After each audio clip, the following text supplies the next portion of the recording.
우리 인사하겠습니다. 샬롬. 옆 사람과 같이 인사하겠습니다.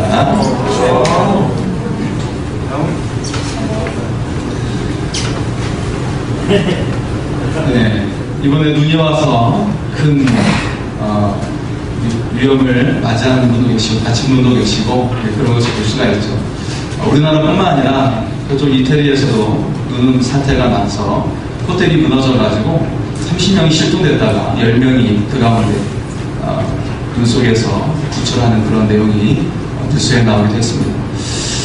여러분, 만약에 다른 사람들을 위해서 나의 가족, 나의 자녀를 희생해야 된다면 여러분 할 수 있겠습니까? 체코에 있었던 실화를 바탕으로 미국인 감독이 30분짜리의 그런 영상을 만들었어요. 영화를 만들었는데요. 영화 모스트, 체코말로 달이라는 그런 뜻입니다. 길을 연결하는 달이라는 그런 의미를 가지고 있는데요. 기차가 가는 길에 배가 지나가도록 그 운하로 인해서 다리가 연결되어 있는데, 배가 지나갈 때 그 다리를 열어주고 다시 기차가 또 지나가야 되기 때문에 다시 닫아야 되는 그 일을 하는 아버지에 대한 이야기입니다.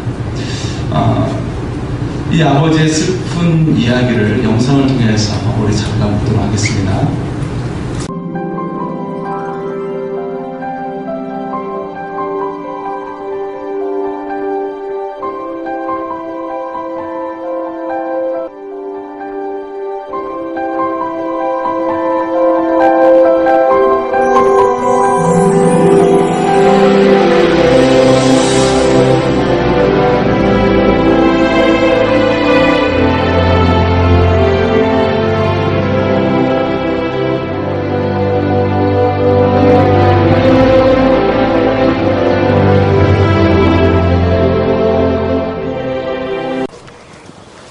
Za hodinu pojede vlak. Za 30 minut pro tebe přijdu a půjdeme nahoru a budeme pouštět čoupat. Položíme most. No, mostem položíme most, jo? Jo! 30 minut sedět. 이 세상 가장 아름다운 순종의 눈물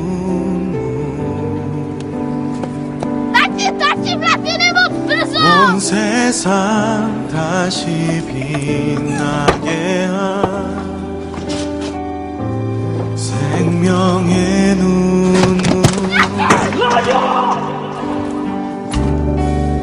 그가 이 땅에 오신 이유 죽어야 살게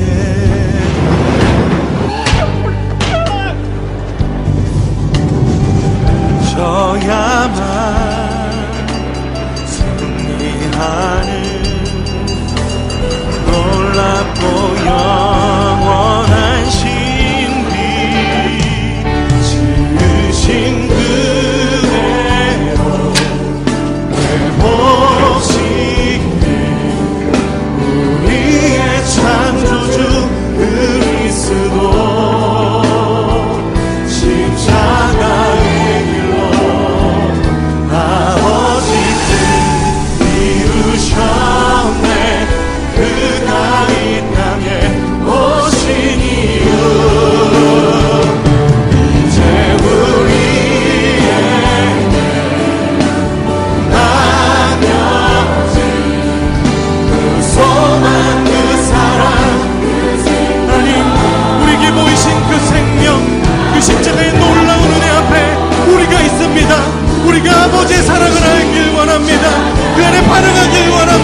가슴 아프면서도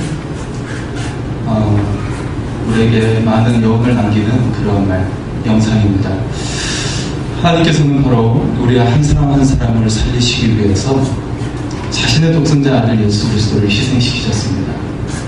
우리는 주님의 귀한 아들과 맞바꿀 정도로 고귀한 자로 우리를 세워주셨다라는 것이죠. 그렇다면 예수님의 생명과 맞바꾼 존재로서 우리는 과연 어떤 삶을 살고 있는가를 돌아보게 됩니다. 과연 우리는 믿음의 삶을 잘 살고 있는가? 주님의 생명을 대신할 만큼 그렇게 정말 내 삶을 살고 있는가를 질문하게 됩니다. 여러분, 교회 다닌다고 하지만 모두가 같지 않죠. 신앙에는 단계가 있습니다. 첫 번째 단계는 간단하게 단계예요. 늘 자기 입에 맞는 이유식만을 먹어야 하는 그런 연약한 단계입니다. 두 번째 단계는 어린아이의 단계입니다. 자기 스스로 신앙생활을 하지만 시험이 오면 아직도 연약한 그런 단계이죠. 세 번째 단계는 청년의 단계입니다. 신앙생활하다가 시험이 오거나 그리고 영적 전쟁이 있을 때 능히 싸워서 이길 수 있는 단계가 바로 청년의 단계입니다. 그리고 마지막 네 번째 단계는 아비의 단계입니다. 영적인 구심정의 역할을 하면서 사람들을 주의 자녀 되게 하고 그리고 제자로 세워서 그들도 능히 영적 전쟁에서 이길 수 있도록 그리고 그들도 또한 다른 사람을 제자 삼을 수 있도록 길러내는 단계가 바로 아비의 단계이죠. 여러분은 어느 단계에 있습니까? 10년, 20년 교회 다닌다고 중요한 것이 아닙니다. 아직도 내 입만에만 맞는 일만 하고 사람과 교회에 대해 불평하며 투정 부린다면 아직 어린아이의 단계에 불과합니다. 하나님께서는 여러분 모두가 능히 청년의 단계와 아비의 단계가 되기를 원하십니다.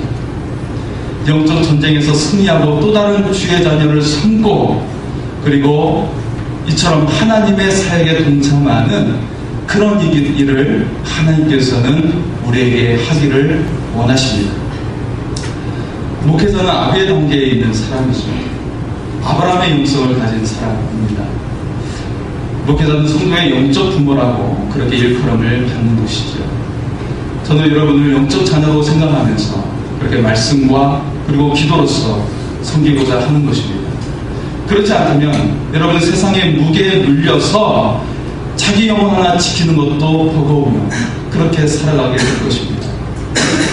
만약 목회자가 영적인 부모가 되지 못한다면 성도를 위해서 기도하는 것과 그리고 말씀을 먹이는 일을 할 수가 없는 것이죠. 하나님께서 세우지 않는다면 그 일을 할 수가 없는 것입니다. 이처럼 오늘 말씀 속에서는 영적인 아버지, 믿음의 조상이 등장하고 있습니다. 바로 아브라함이 등장을 하고 있습니다. 하나님의 벗이라고 칭하기까지 했던 아브라함. 이 아브라함에게 인생 최대의 시련이 오고 있습니다. 우리는 아브라함이 자신에게 찾아온 시련을 맞이하는 그 모습 속에서, 그것을 대하는 모습 속에서 아브라함의 영성을 발견할 수가 있습니다. 그리고 우리가 믿음으로 승리하는 비결을 배울 수가 있습니다. 오늘 말씀은 하나님께서 아브라함을 시험하시면서 아들 이삭을 번제로 바치라고 하고 있습니다. 여러분, 번제가 무엇입니까? 보통 양을 잡아서 각을 떠가지고 피를 흘려서 불러 태우는 게 바로 번제입니다. 그런데 하나님께서 기가 막히도록 그 독생자, 그 독자 아들 이삭을 그렇게 바치라고 말씀을 하고 있는 것입니다. 여러분, 그것을 할 수 있겠습니까? 그런데 아브라함은 하나님의 말씀에 순종해서 그 아들을 바치는 그 일을 하고 있습니다. 왜 하나님께서는 아브라함에게 이런 시험을 치르게 하셨을까? 이삭은 아브라함에게서 가장 중요한 존재입니다. 하나님께서는 그 사실을 알고 계셨습니다. 하나님께서는 이 시험을 통해 아브라함의 마음을 알고 싶으셨습니다. 하나님보다 이삭을 더 소중히 여기는지, 아니면 하나님을 더 소중히 여기는지 확인하고자 했던 것입니다. 신앙은 내가 가진 소유물이 모든 것이 주님의 것입니다 라고 하는 고백을 하는 것입니다. 그럴 때에 소유를 더 위하는 기복주의에 빠지지 않게 되는 것입니다. 신앙은 하나님께서 주신 것보다 하나님을 더 소중히 여기는 것입니다. 하나님보다 하나님께서 주시는 것들을 더 귀하게 여기는 것이 바로 우리가 하나님을 수단화하는 그런 오류에 빠지지 않게 되는 것, 그것이 진정한 신앙이라는 것입니다. 바로 신앙은 우리로 하여금 나와 하나님 사이에서 늘 하나님을 선택하는 것입니다. 한번 따라서 할까요? 나와 하나님 사이에서 하나님을 선택합시다. 내가 소중히 여기는 것, 내가 사랑하는 것 또한 하나님께 이 모든 것을 내어드릴 수 있는 것, 그 가운데서 하나님을 선택하는 것, 그것이 바로 바른 신앙이라는 것입니다. 결국 아브라함은 아들 이삭을 번제로 바치라고 하는 그 말씀에 순종하고 있습니다. 바로 신앙인의 길을 선택했다는 것입니다. 자, 이후 3일 길을 걸어서 모리아 산에 아브라함은 아들 이삭에게 칼을 대면서 희생제물로 그를 드리려 하고 있습니다. 그때였습니다. 여호와의 사자가 나타나서 황급하게 아브라함을 막았습니다. 그 아이에게 내 손을 대지 말라. 그에게 아무 일도 하지 말라. 내가 내 아들 내 둘째까지도 내가 아끼지 않았으니 내가 이제야 내가 하나님을 경외하는 줄을 아노라. 아들 이삭을 번제로 바치려는 순간에 하나님의 사자가 아브라함을 막아섰습니다. 내 아들까지도 하나님께 아끼지 않았으니 내가 하나님을 경외하는 줄을 아노라 라고 말씀하고 있습니다. 하나님께서 이 시험을 통과한 이 아브라함에 대해서 이제 이 아브라함이 하나님을 경외하고 하나님을 사랑하고 있음을 확인했다라고 말씀하고 있습니다. 아브라함이 하나님을 전적으로 신뢰하고 있는지를 확인했다라는 것입니다. 하지만 그것은 단순한 시험이 아니었습니다. 하나님의 선하신 계획이 이 속에 담겨져 있었다는 것이죠. 오늘 말씀 이어서 나오는 17절과 18절의 말씀을 같이 한번 보도록 하겠습니다. 내가 내게 금목을 주고 내 시가 크게 번성하여 하늘의 별과 같고 바닷가의 모래와 같게 하리니 내 시가 내 대적의 손문을 차지하리라. 또 내 시로 말미암아 천하 만민이 복을 받으리니 이는 내가 나의 말을 준행하였음이라 하셨다 하노라. 아멘. 하나님은 이 시험 속에서 하나님의 크신 축복이 너에게 임하게 될 것이다 라는 약속이 주어지고, 그리고 그 다음 말씀이 중요합니다. 그 다음에 주시는 말씀은 하나님은 이 시험을 통해 아브라함을 믿음의 조상으로 세워주시고 그를 통해서 하나님의 구원의 계획을 이루고자 하신 것입니다. 그를 복의 근원 곧 그리스도이신 예수님의 선조로 삼아 구속사역을 위한 통로로 삼으시고자 했던 것입니다. 그래서 아브라함이 이 믿음의 선조에 합당한 인물인가를 알기 위해서 바로 이와 같은 시험을 주셨다는 것이죠. 아브라함에게 주어진 시험은 시련이 아니라 하나님의 복의 통로로 삼고자, 그를 복의 그릇으로 삼고자 하는 과정이었다는 것입니다. 과연 그의 합당한 그릇인가? 라는 것이죠. 하나님의 복을 담을 그릇이 되었는가? 보고자 했던 것입니다. 우리는 여기서 사탄이 주는 시험인 템테이션과 구분해야 합니다. 사탄이 주는 시험은 우리를 망하게 하는 것이 목적입니다. 하지만 하나님의 시험은 우리로 하여금 우리를 세워주고 우리로 하여금 하나님의 복을 담는 자로 만들어 주시기 위해서 주는 시험입니다. 사탄은 시험을 통해 우리를 망하게 하지만 하나님의 시험을 통해 우리로 하여금 영적으로 성장시키고 축복의 사람이 되게 하는 것입니다. 우리는 신앙생활하면서 하나님으로부터 시험을 받게 되는 경우가 있습니다. 하나님의 시험, 우리를 넘어뜨리기 위해서가 아니라 우리의 영혼을 단련시켜서 하나님의 사역의 통로요 축복의 통로로 삼고자 하는 것입니다. 우리는 하나님의 시험에서 올바르게 반응해서 잘 통과할 수 있기를 원합니다.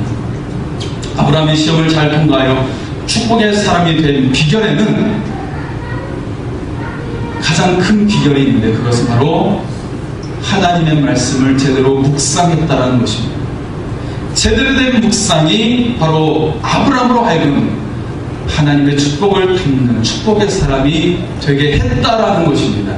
한번 따라서 할까요? 하나님의 말씀을 잘 묵상하여 축복의 사람이 되시다. 여러분이 그런 축복의 사람이 되기를 소원합니다. 우리 옆 사람에게 축복의 사람이 되시다 인사하겠습니다.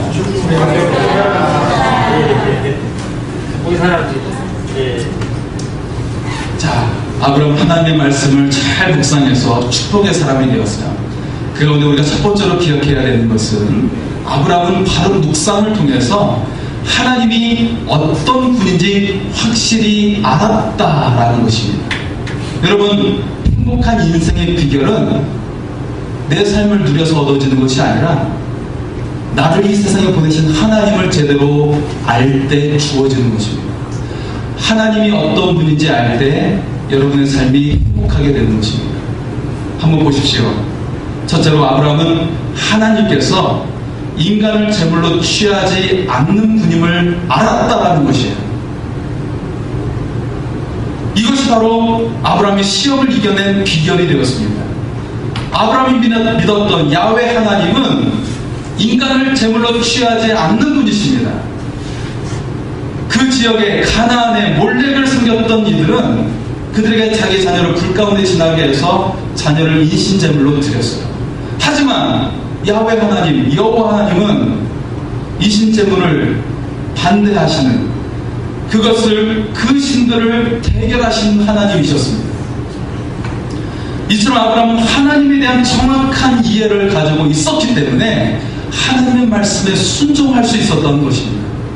그리고 둘째로 아브라함은 하나님께서 이삭이 죽게 될지라도 다시 살리시는 부활의 주님이심을 알았습니다.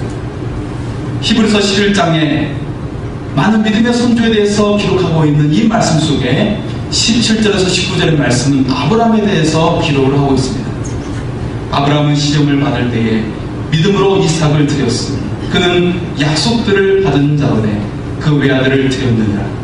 그에게 이미 말씀하시기를 내 자손이라 칭할 자는 이삭으로 말미암음이라 하셨으니 그가 하나님이 능히 이삭을 죽은 자 가운데서 다시 살리실 줄로 생각한지라. 비유컨대 그를 죽은 자 가운데서 도로 받은 것이니라. 아브라함은 믿음으로 알았습니다. 하나님은 죽은 자도 살리시는 하나님 이심을 알았기 때문에 하나님의 그 말씀에 능히 순종할 수 있었다는 것입니다. 하나님께서 이 아들을 약속의 아들로 말씀하시지 않으셨습니까? 그 하나님께서 이 아들이 죽게 될지라도 하나님의 약속이 이루어짐을 믿습니다. 하나님께서 다시 살리실 줄 믿습니다. 그 믿음이 그에게 있었다는 것입니다. 아무 근거 없이 아브라함이 행했다는 것이 아니냐, 믿음이 있었어요. 하나님에 대한 정확한 이해가 있었기 때문에 그렇게 할 수 있었다는 것입니다. 한번 따라서 할까요? 하나님에 대한 정확한 지식이 우리를 행복하게 합니다. 축복의 사람이 되게 합니다. 우리가 하나님을 바로 알아서 축복의 사람이 될 수 있기를 소원합니다. 자, 두 번째로 아브라함은 묵상을 통해서 시험을 통과하는 그런 축복의 사람이 될 수가 있었어요. 바른 묵상을 통해 축복의 사람이 되었다라는 것입니다. 아브라함은 하나님의 시험을 잘 통과해서 하나님께 큰 축복을 받게 됩니다. 아브라함을 통해서 우리는 하나님의 시험을 잘 통과하는 그런 축복의 사람이 되기를 소원합니다. 그 가운데 첫 번째는 그가 민감하게 반응했다는 것이에요. 본문 1절에 보면 그 일 후에 하나님이 아브라함을 시험하시려고 그를 부르시되 아브라함아 하시니 그가 이르되 내가 여기 있나이다 라고 대답하고 있어요. 하나님의 부르심에 대해서 아브라함은 즉각적으로 반응하고 있어요. 대답하고 있습니다. 내가 여기 있나이다. 그만큼 아브라함이 영적으로 깨어 있었다는 증거입니다. 하나님의 음성에 귀를 기울이면서 영적으로 민감한 아브라함이었기 때문에 하나님께서 내어주신 시험도 잘 통과할 수 있었다는 것이죠. 사랑하는 성도 여러분, 하나님의 말씀을 잘 묵상해서 하나님의 음성을 들을 수 있기를 소원합니다. 여러분, 지금도 여러분에게 말씀을 하실 거예요. 야, 지금 이 시련은 바로 지나가게 될 것이다. 이 시련 너머에 있는 내가 너에게 준비한 축복을 받아라. 내가 너를 위해 준비한 선물을 받도록 하여라. 여러분에게 하나님의 음성을 들을 수 있기를 소원합니다. 두 번째로 아브라함은 다른 묵상을 통해 그는 인내했다라는 것입니다. 이해할 수 없는 하나님의 시험에도 불구하고 아브라함은 인내하며 순종했습니다. 하나님이 지시하신 산까지 가는 길이 며칠이 걸렸다고요? 3일이 걸렸어요. 얼마나 높은 산이었는지. 어쩌면 그 3일은 아브라함의 생에 있어서 가장 긴 시간이었을 겁니다. 아브라함은 그 속에서 인내했습니다. 아브라함의 인내는 그의 믿음이 얼마나 강한지를 증명하는 것이었습니다. 아브라함의 인내는 그러므로 믿음의 선조요, 장차 메시아가 나올 선조가 되는 그런 자격이 됨을 보여주는 것이었습니다. 여러분, 인내할 수 있길 바랍니다. 여러분, 분노하는 사람이 아니라, 급한 성격을 가지는 사람이 아니라 인내함으로 여러분 믿음의 조상이 되고 믿음의 축복을 받는 사람이 되기를 소원합니다. 그리고 세 번째로는 바른 묵상을 통해 그가 끝까지 믿음의 길을 걸었다는 것입니다. 끝까지 하나님을 믿었다는 것입니다. 5절 말씀에 보면 아브라함은 종들에게 기다리라 라고 말해요. 그리고 하나님께 번제를 드리고 난 후에 우리 곧 아들 이삭과 함께 돌아오겠다라고 말하고 있어요. 이 말이 아브라함이 근거 없이 하는 이야기일까요? 아까 말했던 것처럼 하나님에 대한 정확한 지식이 있었고 바른 묵상이 있었기 때문에 그 믿음의 근거에서 확신 가운데 대답하고 있는 것입니다. 내가 아들과 함께 다시 돌아오겠다. 기다리라. 비록 번제로 바쳐질 아들 이삭이었지만 함께 올 것이라는 아브라함의 고백 속에서 하나님을 끝까지 믿는 믿음이 있었다는 것입니다. 그리고 7절 말씀에 그 아들이 기가 막힌 질문을 하고 있어요. 아버지여, 번제할 어린 양은 어디 있나이까? 아브라함의 가슴은 무너졌을 겁니다. 이 아들 이삭의 질문에 아브라함이 번제할 어린 양은 하나님이 자기를 위하여 친히 준비하실 것이다 라고 대답을 하고 있어요. 아들의 질문에 대해서 입을 열 수 없는 그런 막막한 그런 마음이었지만 아브라함은 믿음으로써 입을 열었습니다. 하나님께서 친히 준비하실 것이다. 아브라함은 하나님에 대해서 확신했습니다. 아들 이삭을 번제로 드려야 하는 이 시점에 아브라함은 직접 칼을 빼들었을 때, 그리고 그를 찌르려 했을 때도 아들 이삭이 죽더라도 다시 살리시는 그 하나님을 끝까지 믿었다라는 것입니다. 그리고 또 여기에는 한 가지 비밀이 더 있습니다. 하나님께서는 아브라함의 아들 이삭을 여기서 살려주십니다. 그리고 대신하여 양을, 수풀에 걸려있는 순양을 잡게 하는데 그 양을 잡는 것으로서 하나님은 또 다른 메시지를 주고 있습니다. 그리고 하나님께서 이 아들 이삭을 바치라고 했던 이 모리아 산에 후에 솔로몬을 통해 예루살렘 성전이 세워지게 됩니다. 그것은 성전 대신 예수님께서 우리를 대신하여 죽으시게 될 것이라는 말씀을 우리에게 주시고 있는 것입니다. 하나님께서는 아브라함의 아들 이삭을 살려주셨지만, 그리고 우리 한 사람 한 사람을 살려주셨지만, 그 독생자 아들 예수 그리스도는 희생시키고 계셨다라는 것입니다. 바로 아브라함의 아들 이삭을 대신하여, 그리고 우리를 대신하여 그 아들 독생자 예수 그리스도는 희생하셨다라는 것입니다. 우리가 죽어야 할 그 자리에서 우리를 대신하여 아들 예수 그리스도는 희생하셨습니다. 우리는 그 주님을 따라 믿음의 삶을 살아갈 수 있기를 소원합니다. 아브라함은 하나님을 끝까지 신뢰했습니다. 어느 선까지만 하나님을 믿었던 것이 아니라 자신의 감정과 이성까지 다 내려놓고 하나님을 끝까지 믿었다라는 것입니다. 그런 그의 믿음은 아브라함을 통해 믿음의 조상이 되게 했던 것입니다. 그리고 아브라함을 통해 그의 자손들이 믿음의 명문가요, 인류의 명문가로 세워주는 시작이 되었습니다.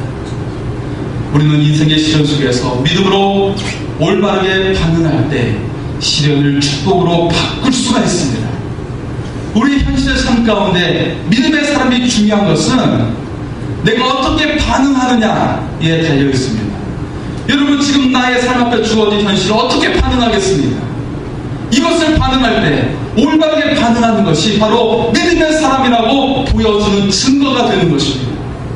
우리의 삶 가운데 믿음으로 온전히 반응할 수 있기를 소원합니다. 여기에서 가장 중요한 것이 바로 올바른 묵상을 통해 우리는 축복의 사람으로 세워질 수 있다는 것입니다. 올바른 묵상을 통해서 하나님이 누구신지 우리가 확실하게 통찰할 수가 있습니다. 올바른 묵상을 통해 하나님께서 주신 시험을 잘 통과하여 우리는 축복의 사람이 될 수가 있습니다. 하나님께서는 시험을 통해 우리의 믿음을 시험하십니다. 우리의 믿음을 검증하고 강화하여 우리를 하나님의 통로로 사용하시기 위해서 하나님의 축복의 통로로 우리를 삼고자 하시는 것입니다.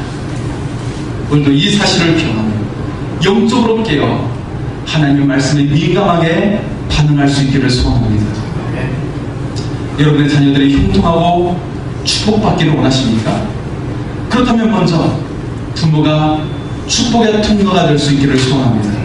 내가 축복받지 않았는데 어떻게 자녀를 위해서 기도하고 축복을 줄 수 있겠습니까? 여러분이 먼저 믿음으로 바로 서서 하나님의 축복이 부모를 통해 자녀에게 내려가듯이 그 하나님의 은혜가 여러분의 가정 가운데 임하기를 소원합니다. 하나님께 믿음으로 순종하여 여러분의 가정이 믿음의 명문가가 되고 여러분의 자녀의 삶이 형통한 삶이 되고 축복된 인생이 될 수 있기를 소원합니다. 기도하시겠습니다.